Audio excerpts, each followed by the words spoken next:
Bom dia, bom dia. Estamos ao vivo para mais um estudo do livro Por que o Amor é Importante.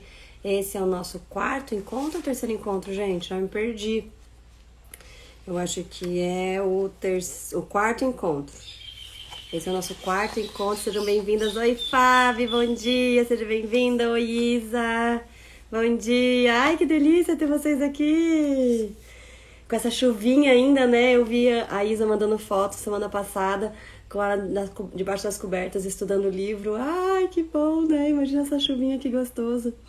Hoje as meninas também foram pra escola e daí já ficou tudo mais tranquilo aqui. Então, estamos no nosso quarto encontro. Eu sei que a Isa já leu esse livro. Fábio, você tá com o livro também, lendo? Ai, ui. Mas fica aí, aproveita se você puder ao máximo descansar, né? Ao máximo. Ah, que bom. É, Mas aí você consegue acompanhar comigo lendo aqui, né? Que gostoso, que bom, que bom. Então, olha que legal. A Isa tem o livro, tá aqui com a gente, e a Fábio não tem o livro, mas tá acompanhando a leitura por aqui. Então, qualquer ideia que você tenha diferente, Fábio, se achar que eu tenho que ler mais devagar, ou qualquer coisa assim, você me fale. E aí a gente vai mudando. Eu nunca tinha feito nada assim, então nós estamos testando aqui. A minha proposta é ter o comprometimento de estudar. E aí, tendo vocês junto comigo, o meu comprometimento realmente é muito maior. Eu sempre fui dessa, sabe? Muito interessante. Por exemplo, esportes eu só faço normalmente, né? Coletivos, assim. As coisas individuais eu normalmente matava. Aí, por exemplo, eu sempre joguei futebol. E aí, por falar nisso, gente, eu tô querendo muito voltar a jogar futebol. Se alguém souber de algum lugar que para mulheres, né, sedentárias há muito tempo, que treinam ou que tem jogos durante a semana e aceitam pessoas que não jogam tão bem mais, me falem, por favor, que eu tô procurando um lugar pra fazer exercício e futebol eu amo. Oi, Bárbara! Ê, que bom que você chegou! E aí, por exemplo, futebol, eu sempre, nossa, no jogo e tal, eu me dedico muito nos treinos, para. Mas quando é coisa pra mim, por exemplo, agora vamos correr em volta da quadra. Eu sempre lembrava que o treinador não olhava, eu andava. Aí quando ele olhava, eu corria. Mas tinha que correr, por exemplo, de mão dada. Nossa, aí eu corria pra caramba, porque a pessoa que tava do meu lado dependia de mim. Interessante, né? Eu hoje, começando a estudar um pouco, tudo a gente vai entendendo, né? As nossas crenças. Começando a estudar um pouco sobre a questão do cérebro, das crenças que a gente vai formando, eu lembro de sempre ser convidada a olhar para o outro, né? Então, por exemplo, não, filha, não vai arranjar briga, brinca do que ele quer, né? Empresta para ele quer brincar. Eu quero mamãe, eu quero isso, eu quero que papai, não sei o que, amiguinho na escola, professores, sempre o outro, faz pelos outros, faz pelos outros, faz pelos outros. E aí eu percebo que eu tenho muito pouco de olhar pra mim e de coisas pra mim. Então é como se fosse pra mim, pra mim não é tão importante assim. Mas opa, alguém depende de mim, aí o bicho, aí a coisa vai. Oi, Thalita! Como é que você tá? Como é que tá? Como é que tá a Helena? Gente, vamos lá então? Me escreve aqui, Thalita, como é que vocês estão? A filhinha da Thalita tinha sido internada hoje de manhã, pelo que eu entendi. Espero que já esteja bem. Ou ontem. Acho que ontem, né? Oi, Mari! Ai, gente, que gostoso ver vocês entrando toda terça aqui pra gente estudar junto. Tá muito bom, né? Depois me deem feedback se quiserem escrever no particular. E olha, sempre que vocês quiserem colocar comentários aqui pra preencher, completar, trazer outras reflexões do que eu li, né? Experiências. Eu vou trocando com vocês aqui, tá? A gente tá salvando todas essas lives no Insta e também no YouTube, tá tendo uma playlist única lá no YouTube pra isso, tá? Então quem quiser, querer ver as aulas passadas em vez de ficar procurando lá no Insta, vai direto no YouTube, tem uma playlist lá. Quem não conhece meu YouTube é o Sônia Andrade Oficial também, se inscreve lá. A princípio, hoje em dia, o que eu tenho feito é salvar as lives daqui lá, mas... Ai, Mari, que bom!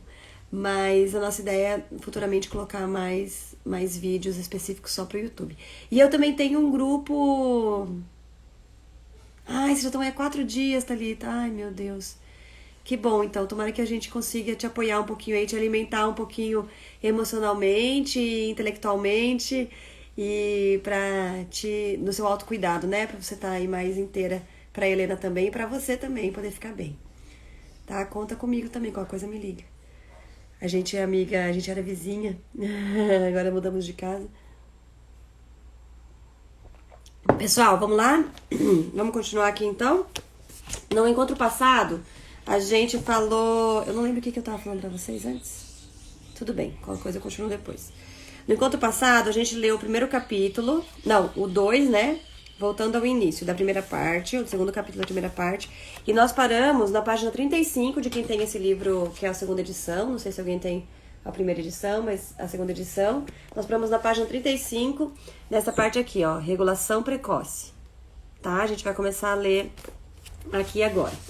Lembrem, se vocês agora, eu vou dar aí uns segundinhos para vocês me ajudarem a levar esse estudo para mais gente. Se quiserem pegar o aviãozinho aqui embaixo e lembrarem as pessoas que nós estamos em estudo, mandar para elas, mesmo que elas não possam assistir agora, elas acabam assistindo depois. Hoje nós vamos falar de muita coisa interessantíssima desse pós-parto, né, desse puerpério, desse momento que o bebê tá fora da barriga e como que esses primeiros momentos impactam. A gente vai falar de apego inseguro, a gente vai falar de sistema nervoso, a gente vai falar de fluxo emocional, vamos ver até onde a gente consegue ler, tá? Vamos falar de sentimentos. Ai, esse livro é muito bom. Então vamos lá. Oi, Lid! Ai, que gostoso, você entrou pra dar um oizinho. Vamos estudar então. Seja bem-vinda também. Regulação precoce. Vou começar, tá, gente? Eu queria tanto que aparecesse um pouquinho o livro lendo, porque fica tão chique, né? Eu fico olhando pra baixo, não aparece nada. Mas é que você fica longe, eu acho que fica tão ruim. Tudo bem, precisa ficar chique.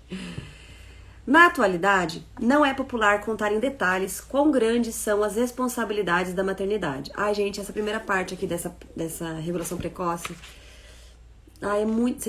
todo mundo vai se identificar aqui de um jeito incrível. Então vamos lá. Na atualidade, não é popular contar em detalhes quão grandes são as responsabilidades da maternidade, uma vez que as mulheres têm lutado desesperadamente para se estabelecerem em igualdade com os homens no local de trabalho e não querem se sentir culpadas por manter suas carreiras ou salários enquanto outra pessoa cuida de seus filhos. Alguém se identifica? Ao dar aulas, descobri que os estudantes inevitavelmente levantam a questão de se as mães devem ser culpadas por não serem mães perfeitas. A culpa e a ansiedade muitas vezes alimentam uma intensa hostilidade contra os pesquisadores como Jay Belsky, da Universidade de Londres, que foi pioneiro em algumas das pesquisas mais importantes nesta área.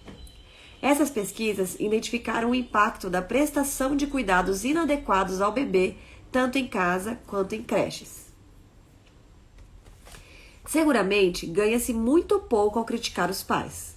A crítica não melhora sua capacidade de responder positivamente a seus filhos. Olha que legal, gente, isso. A gente sabe disso, né? Mas muito legal ouvir isso de pesquisadores, né? No entanto, um apoio positivo aos pais pode ajudá-los a reduzir um pouco do comportamento defensivo que prejudica seus filhos e mantém ciclos viciosos de insegurança e incapacidade de controlar bem seus sentimentos ao longo das gerações. Vou ler isso de novo, gente. Um apoio positivo aos pais pode ajudá-los a reduzir um pouco do comportamento defensivo, porque quando a gente critica, isso é super importante, isso é programação neurolinguística, nem tá aqui. Ainda, vai chegar nisso no livro. Quando alguém critica a gente, lembra que a gente fala do cérebro, né? Que o nosso cérebro tá sempre buscando estar bem, estar tranquilo, sobrevivendo, não tem ninguém me ameaçando, tá tudo bem, tô tranquilo. Quando alguém vem e nos critica, ele abre um alerta de tipo, opa, tô ameaçado. Alguma coisa entrou aqui em ameaça, eu fui colocado em risco, meu bem-estar foi colocado em risco. Então, automaticamente, ele vai se defender, ele vai entrar no estado defensivo. E o nosso estado defensivo enquanto pais nos leva a um lugar de ansiedade, nos leva a um lugar de culpa, nos leva a um lugar de agressividade, nos leva a um lugar de vítimas. Quantas e quantas e quantas de nós, gente, estamos no lugar de vítimas, somos vítimas. E a gente quer se mostrar vítima. Porque não é fácil. E a gente vai pra esse lugar que, se eu sou vítima, eu não posso estar bem. Porque se eu tô bem, eu não sou mais vítima. E é como se a gente entendesse que... Isso que tá falando sou eu, tá, gente? Não tá aqui no livro. Como se a gente entendesse que... Se existe... Como se a gente entendesse que existem dois papéis na sociedade. A vítima e o algoz. O culpado e a vítima. Que é o que a gente aprende na nossa infância. Quem fez isso? Quem começou? Quem não sei o quê? Não é? Ou eu sou vítima ou eu sou culpado. Como se tivesse sempre um certo e um errado. Se eu faço uma escolha, ela tem que estar certa. Porque se não ficar 100% é porque tá errada. E aí, volta a trabalhar, não volta a trabalhar. Fica com o bebê, não fica com o bebê. Amamenta, não amamenta. Ai, o que eu fiz? Ai, meu Deus, tem que fazer o certo. E aí você escolhe. Toda escolha tem um preço. E aí você escolhe algo, você não escolhe, você fala que não teve escolha. Eu não tive escolha. E aí a gente se coloca no lugar de vítima. E se colocar no lugar de vítima é, na verdade, o lugar mais seguro que a gente conhece no cérebro desde a nossa infância. Porque se eu for culpado, eu vou ser muito punido. Então eu preciso ser vítima. E aí quando a gente é vítima, a gente vai estar sempre nesse lugar também de defensiva. Né? Porque eu não tô atacando, mas eu tô me defendendo. E daí pra eu me defender, eu preciso mostrar que não, mas é muito difícil, mas é isso, mas é aquilo. Aí eu não consigo me conectar com o meu bebê. Porque se eu me conecto com o meu bebê, se eu me entrego pra ele, se eu vivo isso tudo, cadê a vítima? Não, eu preciso voltar pra esse papel aqui. Então é muito interessante que a crítica, muita gente me procura e fala, ai, Alce, aconteceu isso. Meu primeiro impulso é falar, também? Olha isso, olha. O que adianta? A pessoa vai entrar na defesa e fala, não, mas é que eu faço isso por causa disso. Meu primeiro papel como educadora parental é entender, acolher essa realidade e falar, nossa, eu entendo, eu realmente entendo. Realmente é muito desafiante. Como que eu posso te apoiar pra gente mudar isso? Né? Porque não adianta alguém chegar pra você e falar que você tá errada, que você não podia ter feito isso, que você não podia ter feito aquilo, que você tem que se conectar com seu bebê, que você tá desconectado, que você tem que... Não adianta nada disso, a gente vai cada vez mais fortalecer o nosso papel de vítima ou o nosso papel de algoz, né? Onde a gente daí tem que ir para um lugar de ataque, porque senão alguém ataca a gente, né? Então, é muito legal isso que ele trouxe, ó. Um apoio positivo aos pais pode ajudá-los a reduzir um pouco do comportamento defensivo que prejudica os filhos e mantém ciclos viciosos de insegurança e incapacidade de controlar bem seus sentimentos ao longo das gerações. Em um nível social mais amplo, acredito que a verdadeira fonte de dificuldades de muitos pais é separar o trabalho de casa, o público do privado. Isso resultou no isolamento das mães em casa, sem fortes redes de apoio adulto e sem diversificação de suas rotinas diárias. Essas condições, igualmente aplicáveis à figura do pai que fica em casa, criam grande parte da depressão e do ressentimento que são tão problemáticos para o desenvolvimento dos bebês. Estão ouvindo barulho lá em cima? Eu acho que o Joaquim tá preparando o futebol de botão dele. Qualquer coisa, se estiver atrapalhando, vocês me avisam que eu converso com ele. Essas condições, igualmente aplicáveis à figura do pai que fica em casa, criam grande parte da depressão e do ressentimento que são tão problemáticos para o desenvolvimento dos bebês. Os pais enfrentam a antinatural escolha de dedicar-se ao seu trabalho ou aos seus filhos, quando as evidências dizem que eles querem ambos. Olha que interessante essa frase, antinatural.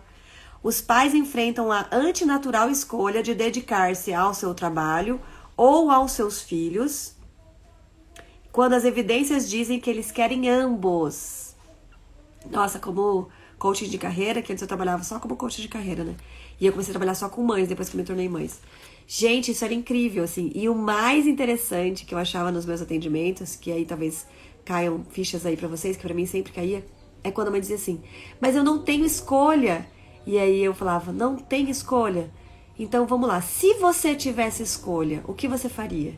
E é muito interessante que todo mundo dizia, escolheria os dois, escolheria fazer metade isso, metade aquilo, meio período isso, meio período, então todos os dias da semana isso, todos os dias da semana aquilo.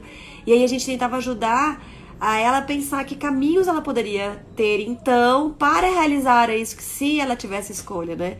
E a grande maioria escolheria os dois. Poucos escolheriam ficar só com a criança. E quase ninguém escolheria ficar só com o trabalho, nos meus atendimentos, né? Lógico que tem mães e mães, mulheres e mulheres.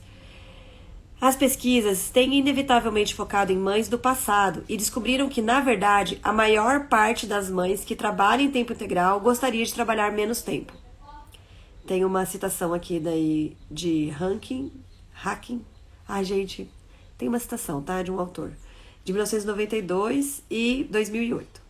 Um estudo baseado em dados extensivos do grande American Niche, outra palavra em inglês, Study of Early Child Care, corroborou esse desejo. A pesquisa descobriu que as mães de bebês e pré-escolares que estão empregadas em tempo parcial se beneficiam de uma melhor saúde, têm menor probabilidade de terem depressão, têm menos conflitos com seu equilíbrio trabalho-vida e também são mais sensíveis a seus filhos do que as mães que fazem outras escolhas. No entanto, não importa quais circunstâncias práticas ou preferências moldam as escolhas dos pais. Certamente, é vital que suas decisões também sejam baseadas em uma compreensão exata do que podem significar para o seu bebê. Isso é muito importante, gente. A gente está estudando aqui nesse livro como o afeto molda o desenvolvimento do cérebro e do ser humano que vai ser formado.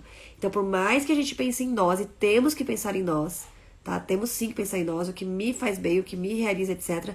Nós precisamos pensar que a nossa decisão vai afetar o bebê, tá? E por que que isso é importante, gente? Não podemos esquecer que, a gente conversou isso nos outros encontros, o nosso cérebro foi moldado pelas nossas experiências da infância. Muita gente, mas muita gente, quase todas as pessoas que eu atendia no coaching, me falavam assim, mas eu só me sinto bem, eu sinto que eu tô fazendo alguma coisa de verdade quando eu tô lá fora trabalhando e dando resultado. Isso não quer dizer que é o que faz bem pro seu corpo. Não quer dizer que é o que faz bem para sua relação com o bebê. Não quer dizer que é o que realmente vai alimentar todas as suas necessidades rítmicas, hormonais, emocionais. Não quer dizer isso. Mas quer dizer que ele alimenta um basal criado lá no passado. Lembra que quando a gente é pequenininho e a gente aprende que a gente tem que ficar o tempo todo atento, o tempo todo dando resultado para poder se sentir amado pelos nossos pais?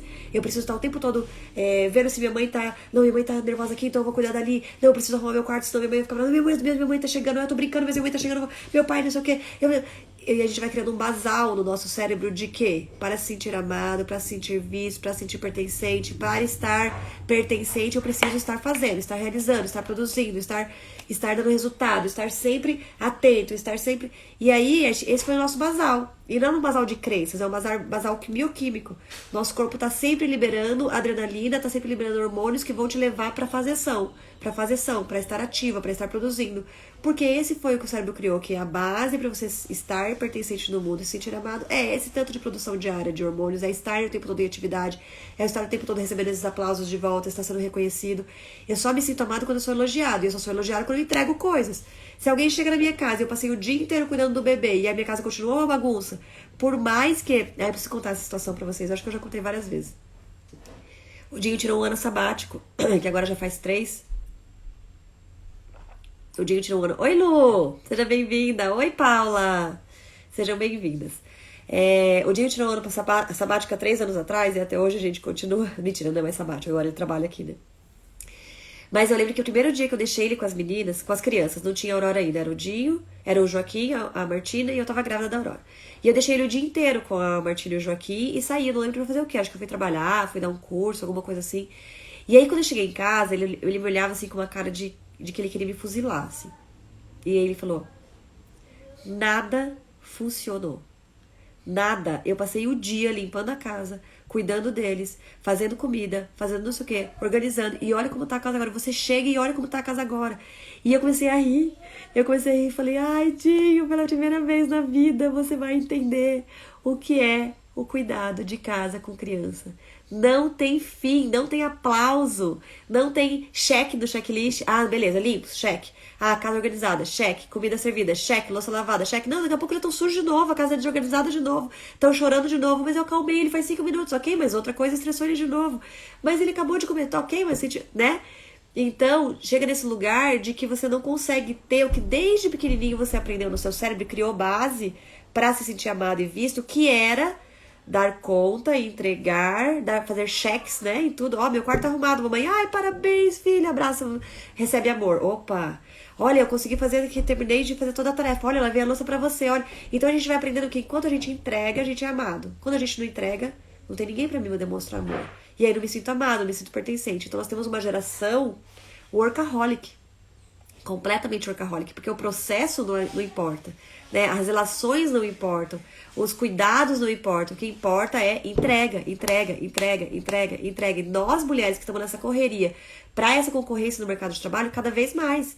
Eu não posso perder tempo com coisas que não são entregas, porque senão eu perco, não consigo esse lugar lá na frente, né? Então, É muito interessante, assim, como a gente hoje, e no processo de coaching, eu trabalhava muito isso com elas, né? Eu sinto dentro de mim que eu quero, que eu preciso ficar com meu bebê. Mas no dia a dia eu não sinto prazer em ficar com ele. E a gente não vai sentir. Enquanto a gente não trabalhar toda essa questão da nossa criança interior, das nossas crenças lá de trás.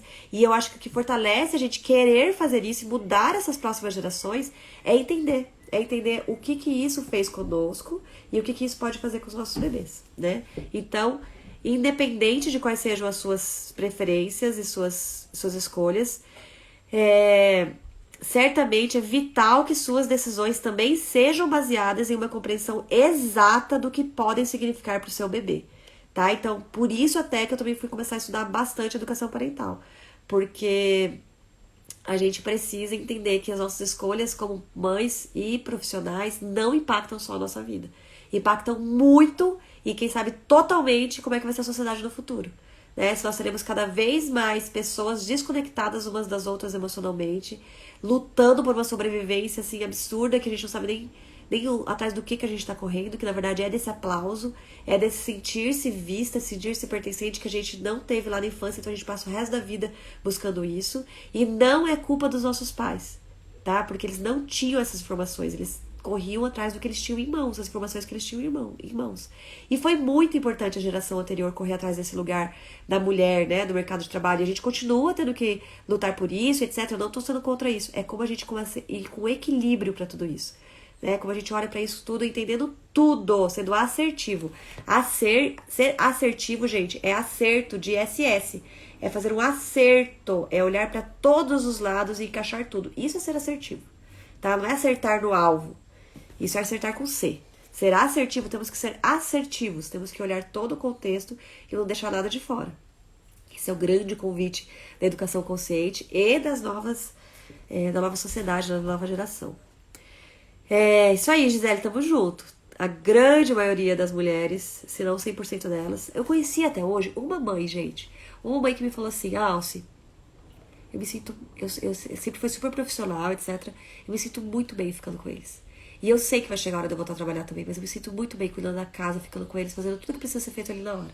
Gente, meu nariz tá entupindo um monte agora. Eu tinha tomado paracetamol à noite. Paracetamol não, Tilenol Silos, que eu tô com sinusite. E olha como é que tá. Que doido, né? Pera aí que eu vou fazer uma coisa. Vou pedir pro Dinho trazer pra mim meu remedinho. Pera aí.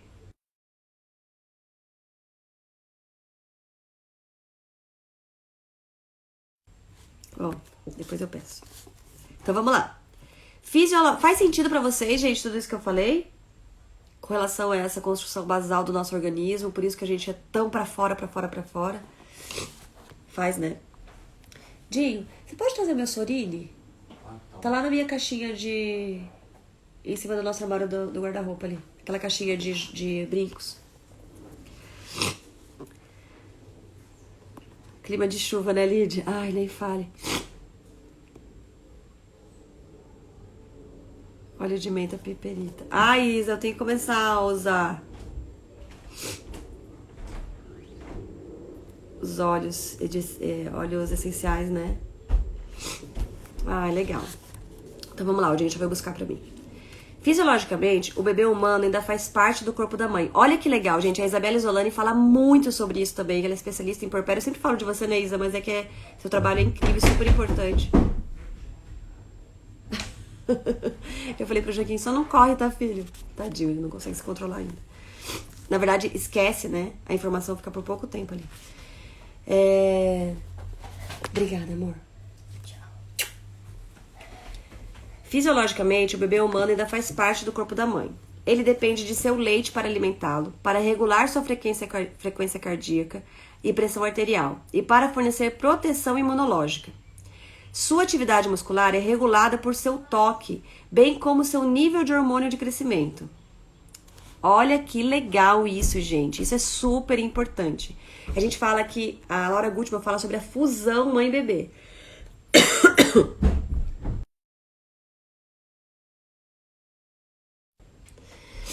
Eu vou sair daqui da frente só pra pingar o remedinho, tá bom?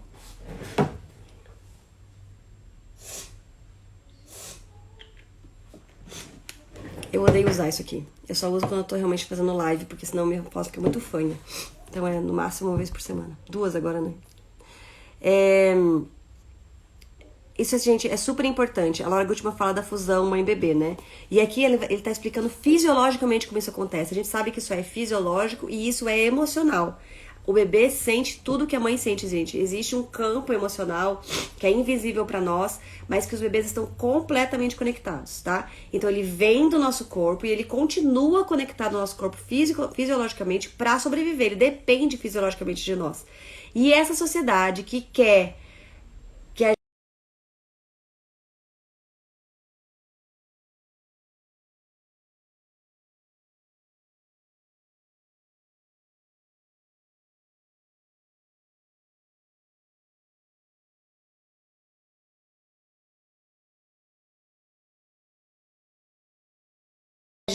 leva a gente para um lugar realmente não natural de desenvolvimento saudável, potente, né, da nossa melhor versão. Então, olha, fisiologicamente o bebê humano ainda faz parte do corpo da mãe. Ele depende de seu leite para alimentá-lo, para regular a sua frequência cardíaca, cólon, gente, corpo a corpo, pressão arterial.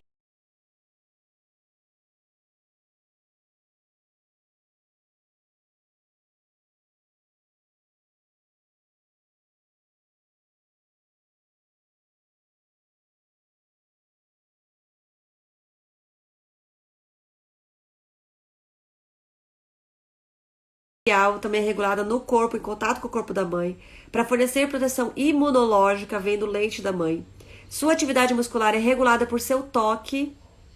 Atividade muscular é regulada por seu toque. A gente tem que tocar o corpo do bebê para ele sentir, opa, tem uma coisa aqui embaixo, opa, tem uma perninha, opa, tem um pezinho. Por isso que falam tanto das massagens, né? Massagem reparentalizadora, tanto das... Como é que é o nome da outra massagem, Isa? Que falam tanto das massagens com o bebezinho. Sua atividade muscular é regulada por seu toque, bem como seu nível de hormônio de crescimento. Ele não produz hormônio de crescimento, ele não produz IGH ainda, tudo é regulado com esse contato com a mãe, com o leite da mãe, tudo é organizado ali, nesse contato físico, corpo... Chantala, obrigada, Bárbara. Chantala. Não é, vamos fazer chantala pro bebê dormir melhor. Gente, nosso foco não é fazer o bebê dormir melhor. Quando a gente pensa em fazer o bebê dormir melhor, a gente tá pensando de novo quem separar ele da gente. Quanto mais ele dormir, mais eu durmo. Ou seja, a gente tá focando em nós. O bebê não precisa dormir melhor. O bebê dorme melhor se suas necessidades forem atendidas. Acabou. A gente precisa pensar na necessidade dele, não em fazer ele dormir melhor.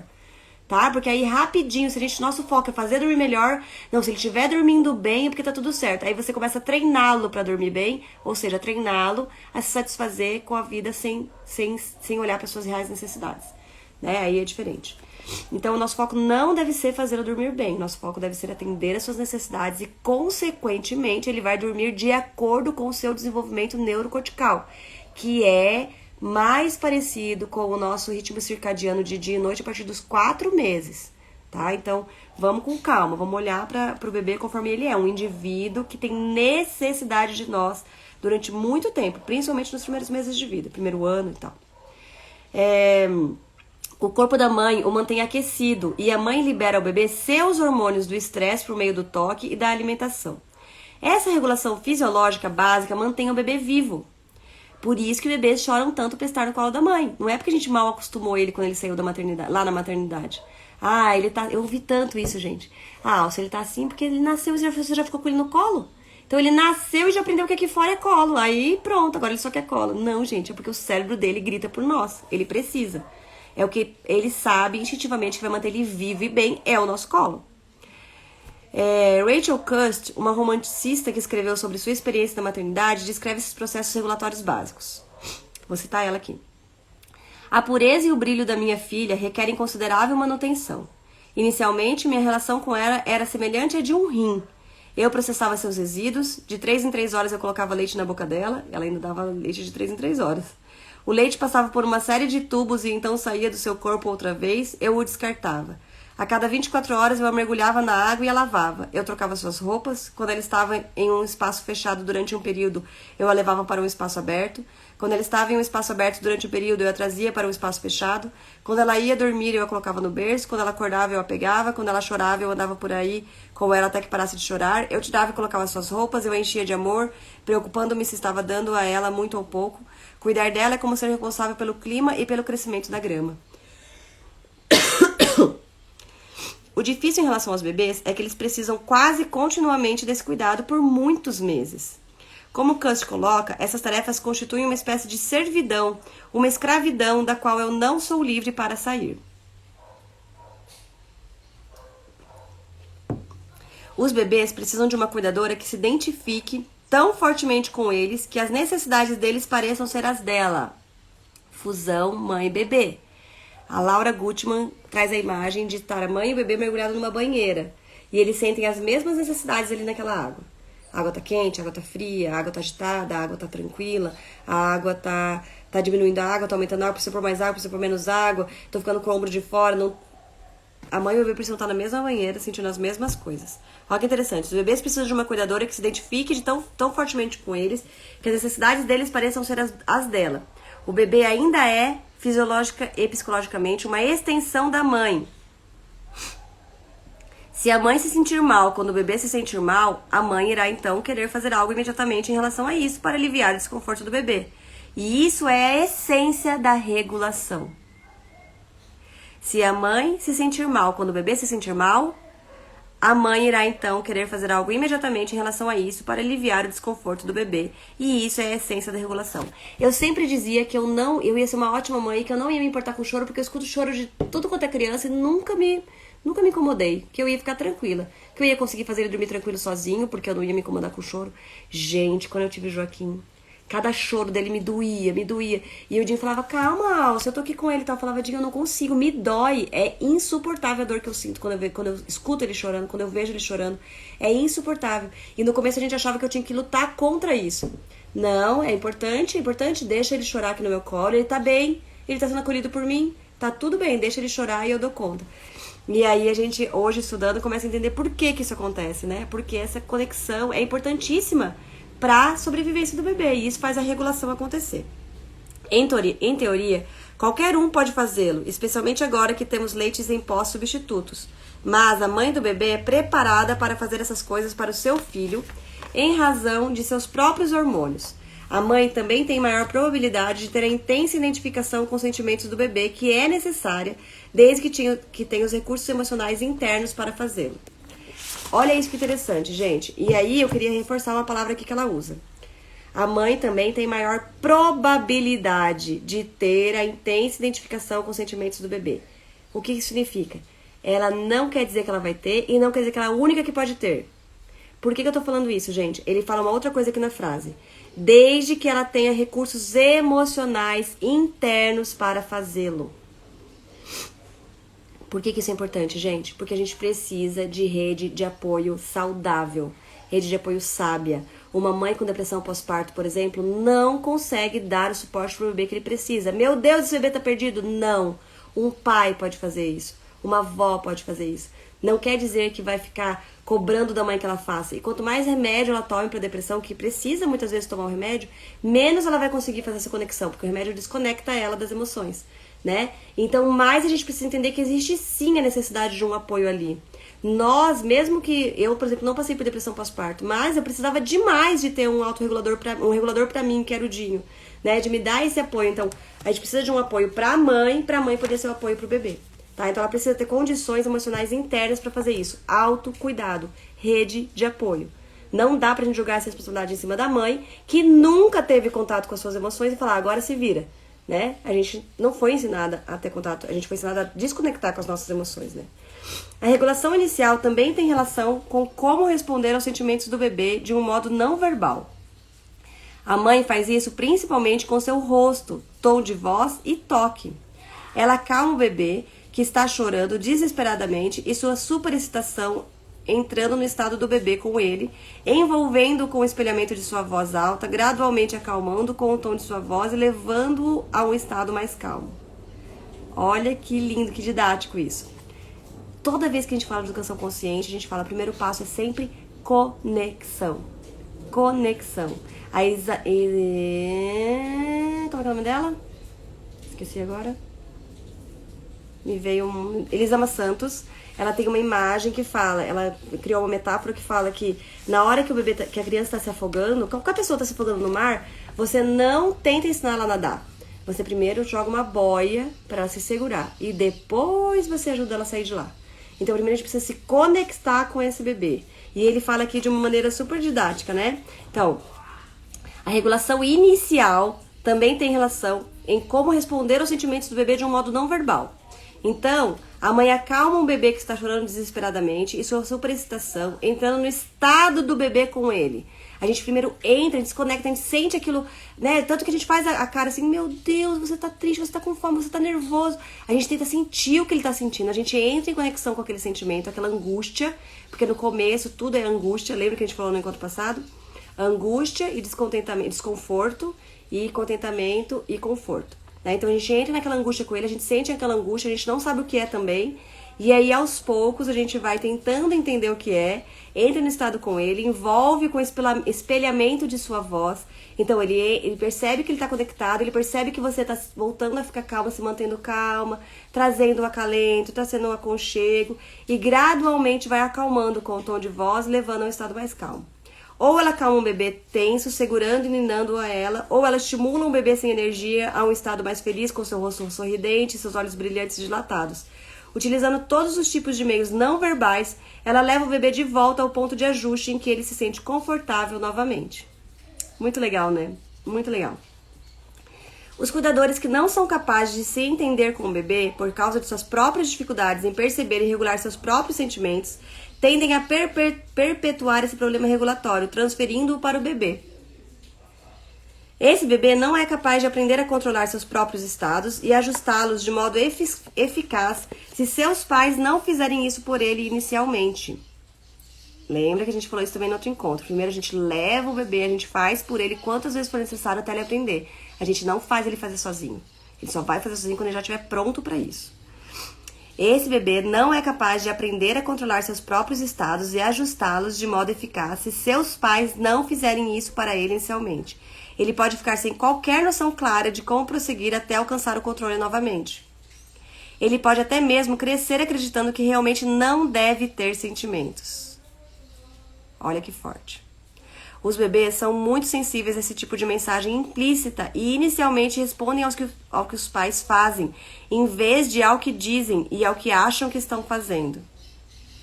A parte de palavras, que entende as palavras, os verbos, etc., não está pronta ainda. Então é muito importante a gente pensar nisso.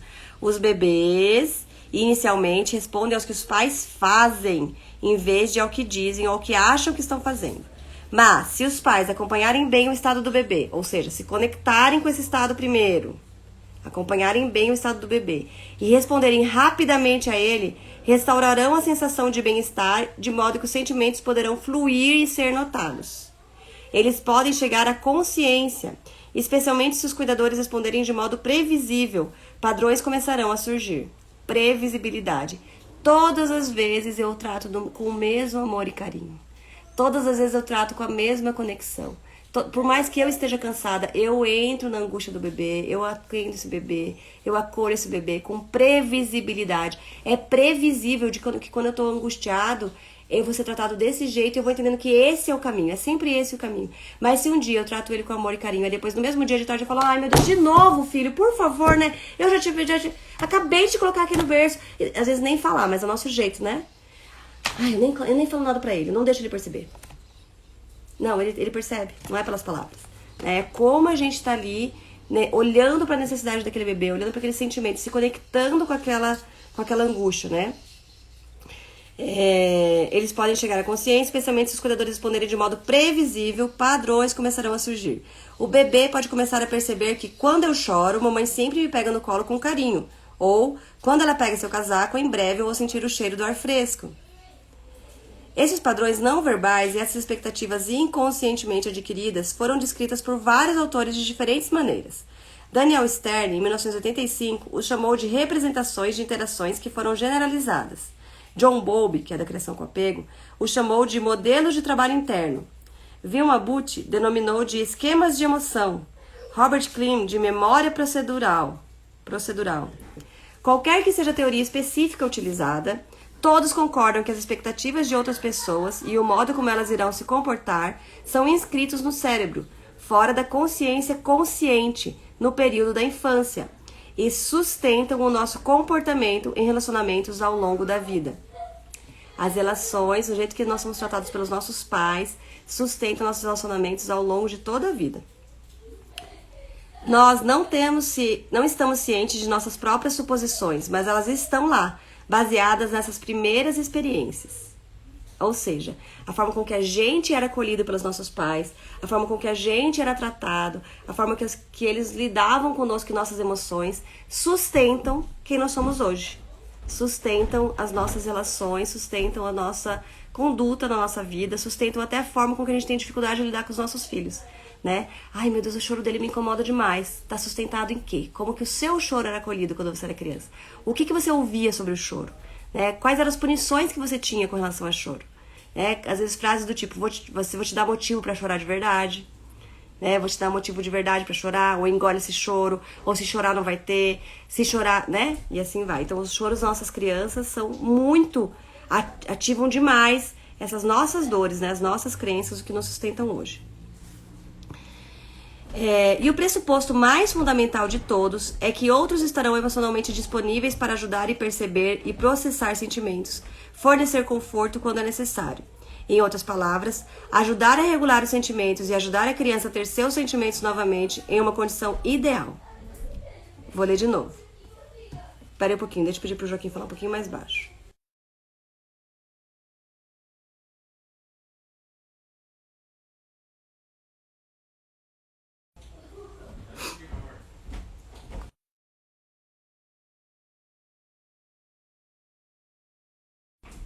Pronto. Então vamos lá. E o pressuposto mais fundamental de todos é que outros estarão emocionalmente disponíveis para ajudar a perceber e processar sentimentos, fornecer conforto quando é necessário. Em outras palavras, ajudar a regular os sentimentos e ajudar a criança a ter seus sentimentos novamente em uma condição ideal. Os pesquisadores que estudam o apego consideram que essas crianças que crescem sem essas expectativas têm um apego inseguro. Os pais realmente precisam ser uma espécie de treinador das emoções. Eles precisam não só estar presentes e sintonizados em relação ao estado constantemente cambiante do bebê, mas também ajudá-lo a passar para o próximo nível. Para tornar-se um ser humano completo, as respostas básicas do bebê precisam ser elaboradas e desenvolvidas em sentimentos mais específicos e complexos. Olha que legal. Para se tornar um ser humano completo, as respostas básicas do bebê precisam ser elaboradas e desenvolvidas em sentimentos mais específicos e complexos. Com a orientação dos pais, o estado básico de sentimento ruim, né? Tô me sentindo mal, tô me sentindo ruim, pode se diferenciar em uma gama de sentimentos como irritação, decepção, raiva, aborrecimento e mágoa. Mais uma vez, o bebê não é capaz de fazer essas distinções sem a ajuda daqueles que o conhecem. Os pais também devem ajudar o bebê a se tornar consciente de seus próprios sentimentos. Isso é feito segurando-se um espelho virtual para o bebê, falando na linguagem dele e enfatizando e exagerando palavras e gestos para que ele possa perceber que não se trata apenas da mamãe e do papai se expressando, mas que eles estão mostrando-lhe seus sentimentos. Olha que legal, gente. Quando a gente fala assim, mostra pro bebê que dói, mostra pro bebê que realmente é ruim, faz caras, né? Ai, eu sei, meu amor, dói mesmo, tá tudo bem, ai, que dói, né?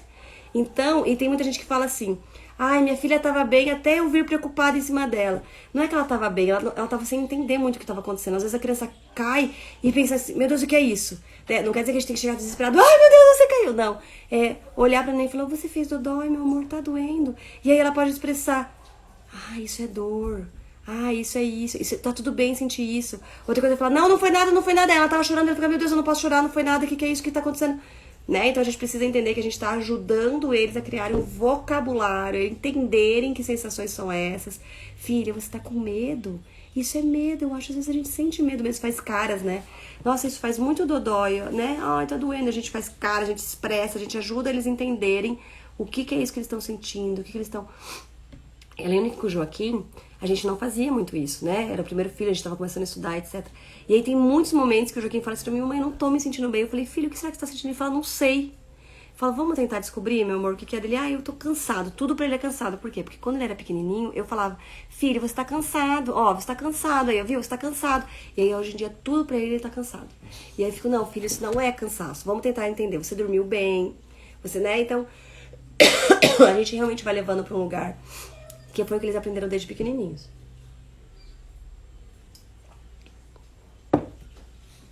Vamos lá. Olha que legal, né? Os pais devem ajudar o bebê a se tornar consciente de seus próprios sentimentos. Isso é feito segurando-se um espelho virtual para o bebê, falando na linguagem dele, enfatizando e exagerando palavras e gestos que ele possa perceber que não se trata apenas da mamãe e do papai se expressando, mas que eles estão mostrando-lhe seus sentimentos, estão ajudando ele a entender o que ele está sentindo, né? Através das nossas expressões, do nosso jeito, né? Quando a gente fala, vem aqui que a mamãe te acolhe, a gente tá ensinando que isso é acolhimento. Se a gente sempre coloca no peito, a gente tá ensinando que é o peito, que é acolhimento, né? Então a gente precisa ir lembrando que a gente tá ampliando um repertório para eles e da nossa relação com eles também. É uma espécie de psicofeedback que fornece uma introdução a uma cultura humana na qual podemos interpretar tanto os nossos sentimentos e pensamentos quanto dos outros. Os pais levam o bebê para um mundo emocional mais sofisticado ao identificar sentimentos e rotulá-los claramente. Em geral, esses ensinamentos ocorrem inconscientemente. Tudo bem até aqui, gente? Faltam 15 minutos e até agora eu li um negócio. Eu falei pra caramba no meio hoje, né? Nossa. E o Joaquim tá em casa hoje, daí ainda fica barulho e tudo. Mas vamos lá. Vou continuar, tá? Se quiserem complementar, gente, trazer comentários, fiquem à vontade. Apegos inseguros e o sistema nervoso. Se o cuidador não tiver uma relação confortável com seus próprios sentimentos, ele pode não ser capaz de senti-los de modo muito eficaz. Se a consciência de seus estados estiver bloqueada, olha lá, gente, estamos falando de nós adultos, nós cuidadores, não termos contato com os nossos sentimentos, não sabemos identificar, ou estarmos num estado depressivo, ou estarmos tendo algum problema que a gente não sabe se conectar com o bebê, a gente fica sempre naquele estado único, nervoso, etc e tal, e não tem contato, não tem consciência disso, né?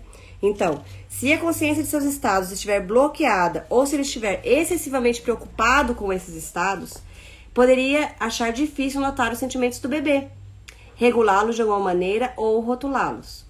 Bons relacionamentos dependem de encontrar um equilíbrio razoável entre ser capaz de controlar seus próprios sentimentos ao mesmo tempo em que avalia outras pessoas.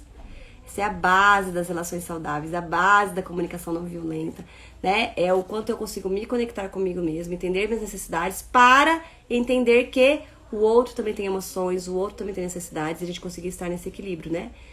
Eu comigo mesma, eu com o outro.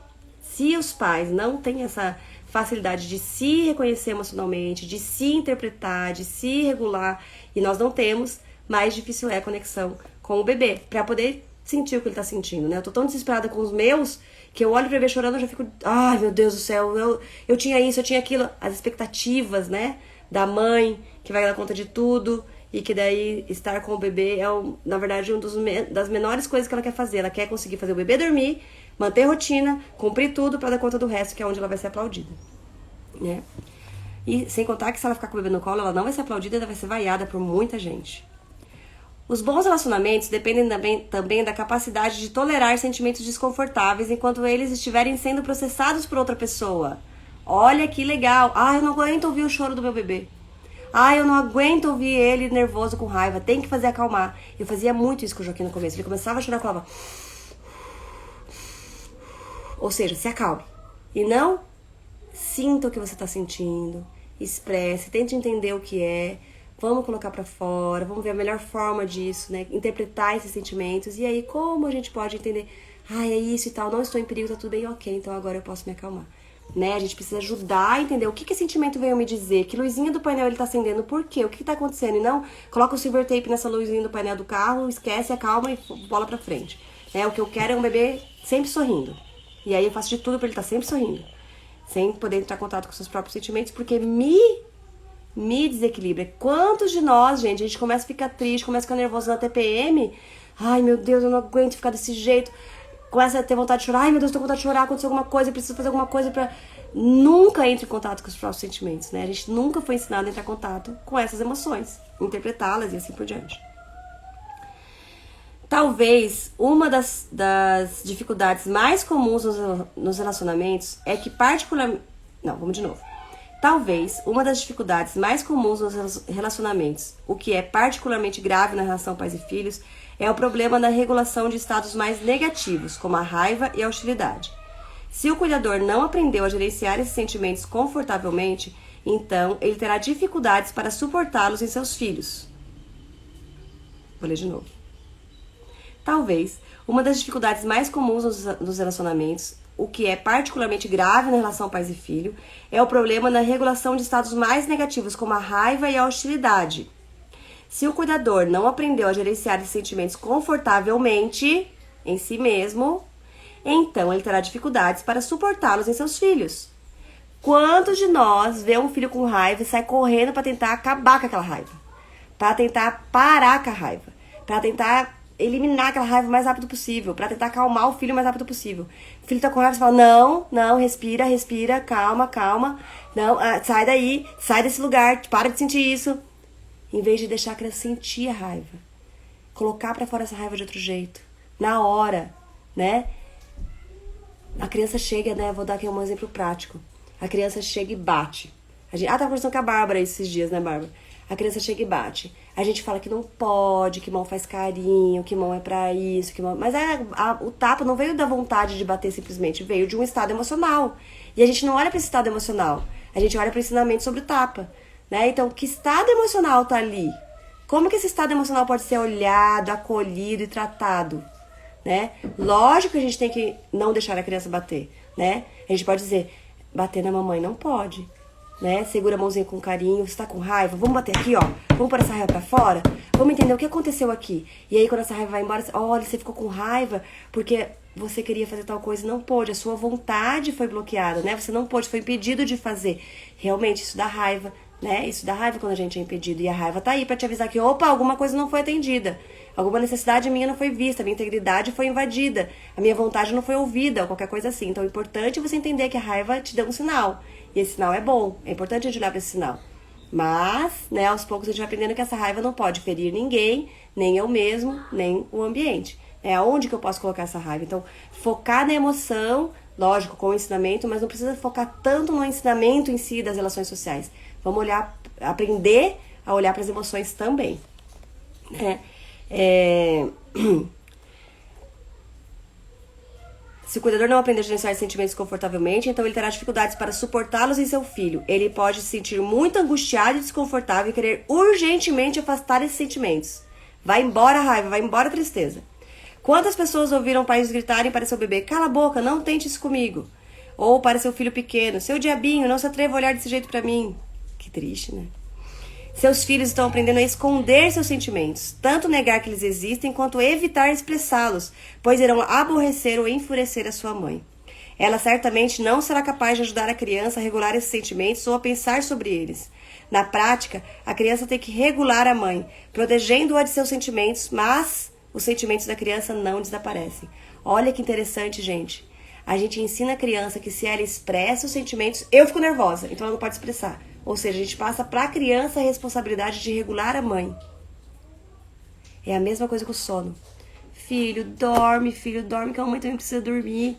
Ou seja, eu preciso calar meus sentimentos, calar minhas necessidades de companhia, calar minha necessidade de medo, calar minha necessidade nutricional, muitas vezes, porque eu preciso ajudar minha mãe a dormir. A gente passa para a criança a responsabilidade de regulação do adulto. E ele vai aprendendo isso, porque eu quero minha mãe me tratando bem. E se eu quero minha mãe me tratando bem, eu tenho que ajudar ela a ficar bem. Então eu preciso me calar pra ela ficar bem. Forte, né? Forte que a gente aprende. E quantos de nós, adultos, hoje, nos sentimos responsáveis pelo bem-estar dos nossos pais? Que são adultos há muito mais tempo que nós. Quantos de nós, até hoje, achamos que a gente é responsável por fazer nossos pais se sentirem bem?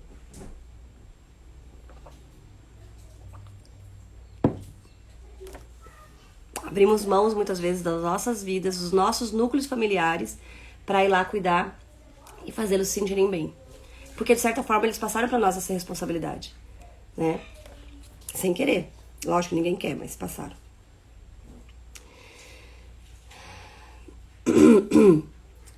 Ela certamente não será capaz de ajudar a criança a regular esses sentimentos ou pensar sobre eles. Na prática, a criança tem que regular a mãe, protegendo-a de seus sentimentos, mas os sentimentos da criança não desaparecem. Pesquisadores que estudam o apego descobriram que as crianças que nascem nessas famílias aprendem a parecer calmas e despreocupadas, mas quando se mede a sua frequência cardíaca e a excitação autonômica, elas estão subindo rapidamente. O organismo está desregulado. Em vez de obter ajuda para retornar à zona de conforto, a criança está aprendendo que não há ajuda para regular esses sentimentos. Ela tenta reprimi-los e cessá-los completamente, mas poucas vezes é bem-sucedida. Isso é conhecido como padrão de apego de esquiva. A gente está começando a olhar aqui os padrões de apego. Gente, 10:26. A gente não vai conseguir terminar esse... Bom, vou tentar ler, sem ficar fazendo muitos comentários. Outras crianças que vivem com pais que são mais inconscientes no modo como respondem aos sentimentos de seu filho, às vezes se preocupam, às vezes não ligam. Outras crianças que vivem com pais que são mais inconscientes no modo como respondem aos sentimentos de seus filhos, às vezes se preocupam e às vezes não ligam, são forçadas a focar atentamente no estado de espírito dos pais para otimizar suas chances de obter uma resposta. Gente, quem aqui ficava o tempo todo olhando para os pais para saber, será que eles estão de bom humor? Será que eles estão de mau humor? Será que eu falo? Será que eu não falo? Será que eu peço? Será que eu não peço? Será que eu mostro que eu tô triste? Será que eu não mostro que eu tô triste? São forçadas a focar atentamente no estado de espírito de seus pais para otimizar suas chances de obter uma resposta. Elas tendem a manter seus sentimentos próximos da superfície, borbulhando, até que possam conseguir chamar a atenção dos pais quando acham que há uma chance de consegui-lo. Elas também aprendem que a ajuda para regular seus sentimentos não está confiavelmente disponível, mas que em vez de escolher a estratégia de suprimir seus sentimentos, elas podem aprender a exagerá-los. Elas se tornam excessivamente conscientes de seus medos e de suas necessidades, de um modo que pode comprometer a sua independência. Ai, gente, isso é tão forte. Isso é tão forte, né? Eles também aprendem que a ajuda para regular seus sentimentos não está confiavelmente disponível, mas em vez de escolher a estratégia de suprimir seus sentimentos, elas podem aprender a exagerá-los. Elas se tornam excessivamente conscientes de seus medos, de suas necessidades, de um modo que podem comprometer a sua independência. Na verdade, isso pode ser o que seus pais inconscientemente querem, já que com bastante frequência trata-se de adultos que lidam com suas próprias inseguranças, querendo que os outros dependam dele. Nossa, muito forte. Seu comportamento imprevisível garante que a atenção da criança esteja sempre disponível para eles. Ou eles podem simplesmente ser tão preocupados com seus próprios sentimentos desregulados que podem não perceber confiantemente os sentimentos de outras pessoas. As crianças com esse padrão têm o que é chamado de apego resistente ou ambivalente. A gente, quando estuda apego, a gente fala que a maioria de nós tem um apego ambivalente, cria apego ambivalente com os nossos filhos. Que é esse lugar que a gente está tão... de vez em quando a gente trata bem, de vez em quando a gente trata mal, de vez em quando a gente colhe o choro, de vez em quando a gente espera esse choro ficar exagerado para ser colhido, de vez em quando a gente fala que ele não pode chorar desse jeito, de vez em quando a gente fala que ele pode chorar desse jeito, de vez em quando a gente dá atenção para uma dor, de vez em quando a gente fala, filho, não foi nada. A gente tá nessa busca, né? A gente foi criado o tempo todo entendendo que aquilo não era nada. De repente a gente entende que é. Aí quando eu tô consciente eu consigo falar que é. Quando eu tô inconsciente eu consigo falar que não é. E eu falo que não é. E aí a gente fica nesse lugar que a criança tá sempre assim, tudo na superfície ali. Aí de repente quando explode num nível... Sabe? E eu percebo muito que a gente teve essa conduta até hoje com o Joaquim, assim. Que ele é muito intenso quando explode. A maioria das vezes ele tá se controlando. Ele tá, né, ali... tentando se controlar, tentando fingir que não sente, tentando fingir que não sei o quê. E aí hoje, que a gente tem um pouco mais de consciência, a gente tá mais atento a isso, deixando ele pôr mais vezes, parando de falar que ele tem que se acalmar, parando de falar que ele tem que, deixando as coisas virem e as coisas estão ficando um pouco mais tranquilas. Mas é nesse lugar de apego ambivalente, né? A criança com esses padrões de apego terá um senso próprio mais fraco do que a criança com apego firme, porque ela será privada de um biofeedback social ideal. Os pais não terão fornecido informações suficientes sobre os sentimentos da própria criança para equipá-la para entrar no domínio da interpretação psicológica do self e dos outros com confiança. Em vez disso, a criança pode tentar proteger um sentido instável de si mesma, afastando-se dos outros quando se sentir insegura, o padrão de esquiva. ou, alternativamente, agarrando-se aos outros para tentar extrair mais feedback, o padrão resistente. Nos últimos anos foi identificado um terceiro padrão, conhecido como apego desorganizado, que talvez seja esse que eu esteja descrevendo. Esse padrão tem relação mais forte com dificuldades emocionais futuras graves. Nessas famílias, a criança se esforça para encontrar uma estratégia de defesa coerente. Muito frequentemente, os próprios pais foram oprimidos por experiências traumáticas em suas vidas que não foram eficazmente processadas como um luto ou algum tipo de perda importante ou alguma forma de abuso. Como resultado dessas preocupações, os pais podem se comportar de modo estranho. Eles poderiam apagar a realidade ou dissociar dela, talvez não respondendo às necessidades ou aos sinais da criança. Os pais podem fazer movimentos imprevisíveis e assustadores repentinos em direção à criança, ou parecer com medo ou agir de modo submisso perante ela. Os pais nesse estado de espírito são incapazes de prestar as funções parentais mais básicas de proteger a criança e criar uma base segura a partir da qual ela pode explorar o mundo. Seus filhos não só têm falta de psicofeedback, como também são submetidos a medo e sentem-se inseguros em relação a como gerenciar seus sentimentos quando sob pressão. Eu acho que a gente vai voltar nisso aqui na nossa próxima leitura. Eu tenho outros livros que podem dar base para isso aqui, pra gente poder dar uma olhada também. Me escrevam se vocês querem aprofundar um pouquinho isso ou se a gente segue, tá bom? No próximo encontro. Eu já vou terminar de ler aqui e a gente vai acabar. Vamos terminar de ler até o fluxo emocional. Todos esses tipos de respostas parentais disfuncionais perturbam efetivamente os ritmos naturais do corpo. É sempre que eu falo, gente, é bioquímico, não é é só emocional, é só psicológico. Não. Tudo é interligado. Tudo. Em geral, ser fisiologicamente despertado por algum estado emocional intenso levará a algum tipo de ação. Em seguida, depois que o sentimento tiver sido expresso, o organismo irá relaxar e voltar ao estado de repouso. Ou seja, um trauma não acontece com o que acontece com a gente. Acontece um trauma quando acontece algo dentro da gente com o que aconteceu com a gente. Se eu não consigo ser acolhido depois que algo aconteceu, se eu não consigo voltar para o meu estado normal, opa, aconteceu um pico de adrenalina, de cortisol aqui, um medo, alguma coisa aconteceu, opa, mas já me regularam, ufa, não preciso registrar nada no meu cérebro, tá tudo normal. Tá tudo normal. Dentro do que acontece de perigos, de situações, etc., tem uma regulação. Alguém me ajuda a regular. A nossa bioquímica, a nossa fisiologia volta ao normal e não precisa desenvolver um trauma, ficar registrado algo ali muito perigoso, um novo padrão, né? Um novo lugar ali de cortisol acumulado, de adrenalina acumulada, de células, memórias celulares. Porque a gente conseguiu colocar tudo para fora de novo. Esse é o ciclo normal dos sistemas nervosos simpáticos e parasimpáticos. Mas, se a excitação não for aliviada, esse ritmo pode ser interrompido. Como no padrão de esquiva, o sistema de interrupção do corpo pode ser aplicado sobre todo o seu sistema. Vamos à ação ou vice-versa. Um estado de afastamento e inibição, parasimpático, como tristeza ou depressão, e pode ser substituído pelo exigente sistema nervoso simpático. Vamos com isso. Esses ciclos incompletos, como Ross Carroll, que não foi publicado, os chama, podem levar a distúrbios no organismo, como tensão muscular, respiração superficial ou distúrbios imunes ou hormonais.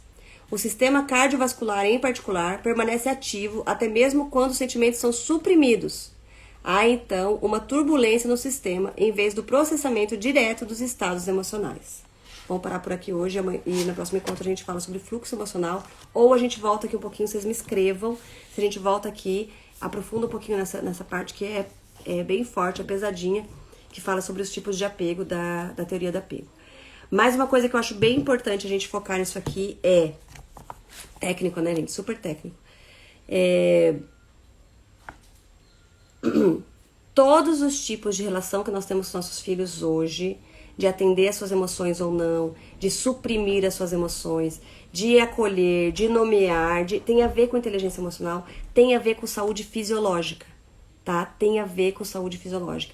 Tem estudos que falam do estresse tóxico, dessa produção gigantesca de hormônios enquanto a gente é criança, que vai sendo acumulado e que no futuro pode ser uma das principais causadoras das doenças que a gente tem hoje, que a gente fala que não tem muita explicação, que deve ser genético. De novo, tem a epigenética.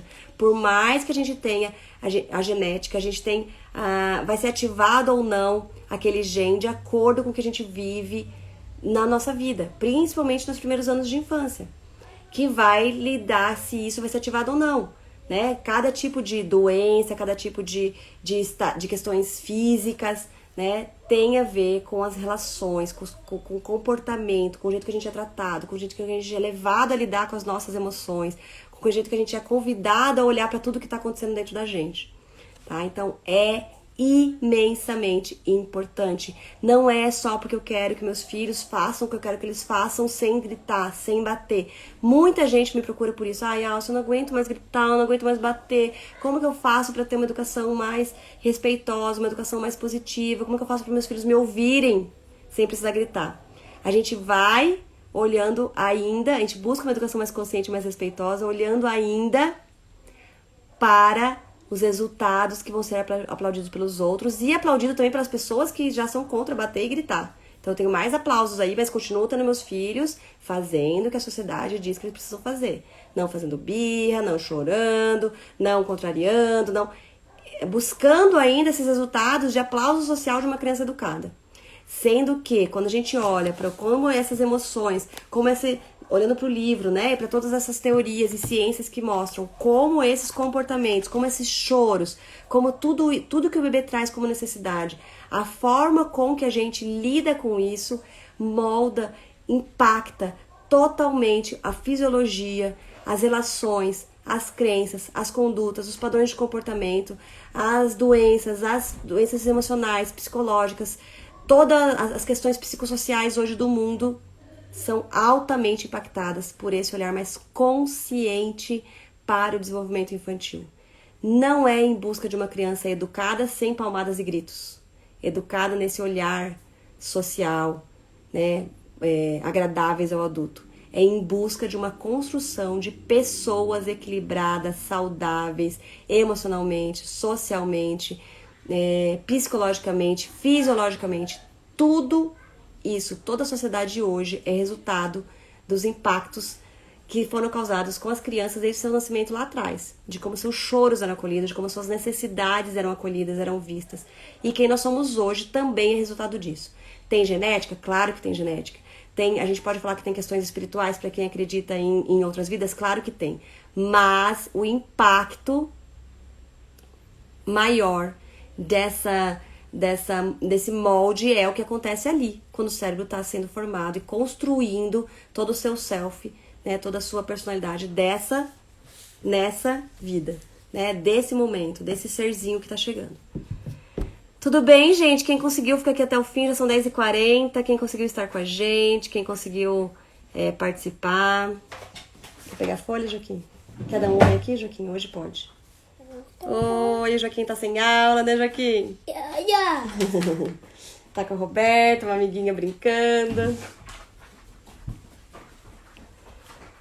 Gente, me escrevam se para próximo encontro vocês querem que a gente foque um pouquinho mais nessa questão do apego, dos tipos de apego, se a gente continua e aí a gente vê se isso vai mais pra frente, a gente vai falar mais sobre isso também. E... Ai, Lid, que gostoso que você conseguiu ouvir. É muito gostoso, né? É muito gostoso. Ele tá grandão, né, Mari? O Joaquim tá bem grandão. Eu também tô apaixonada por esses livros, assim, que olham pra nós, né? A gente não precisa nem olhar só pros nossos filhos, eles falam sobre nós. E o Corpo Guarda Traumas tá me fazendo rever muitas coisas que eu achava, né, que eu fazia bem feito, olhando pela disciplina positiva, olhando por essas teorias ferramentais, né, do dia a dia com a criança, e que hoje eu já percebo no Joaquim várias questões, né, que foi o nosso primeiro... a gente fala que o primeiro filho é muito, muito corajoso, né? Foi nosso primeiro laboratório aí.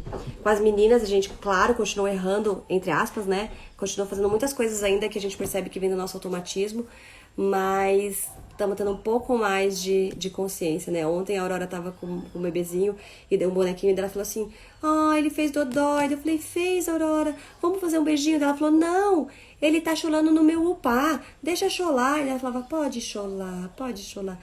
Muito diferente do Joaquim, que fazia assim: respira, neném, respira, respira, respira. Ou seja, ele tava focado em acalmar o bebezinho, que é o que a gente fazia com ele, né? Então, a gente já olha e fala: nossa, é sutil, mas é um outro objetivo, né? O meu objetivo não é fazê-lo parar de chorar. Meu objetivo é deixar com que o processo flua, com que ele sinta a emoção, com que ele sinta aquela dor, com que ele entenda que tá tudo bem, né? A dor tá passando, a emoção tá indo, foi acolhido, o seu cérebro conseguiu, né, se sentir bem de novo, foi acalentado, não precisou guardar tudo isso porque eu preciso parar de chorar, então guarda isso que eu preciso parar de chorar. Então as coisas fluíram, né? Obrigada, gente, por estarem comigo, obrigarem por participarem do estudo, porque me faz realmente isso, né? Eu tô estudando esse de livro de uma forma muito mais comprometida do que se eu estudasse sozinha. Um beijo, me inscrevam, pro próximo encontro me inscrevam, se vocês querem que a gente aprofunde nessa questão do apego, ou se a gente continua o livro, e aí a gente vê isso em outras partes, tá bom? Oi, Mela! Em outras oportunidades, quem sabe. Qualquer coisa eu posso até citar aqui pra vocês. Ai, que bom, Mari, você tá em todas, né? Muito gostoso. Eu posso até acabar escrevendo pra vocês os livros de base ali que a gente podia olhar pro apego. Bom, beijos, até mais.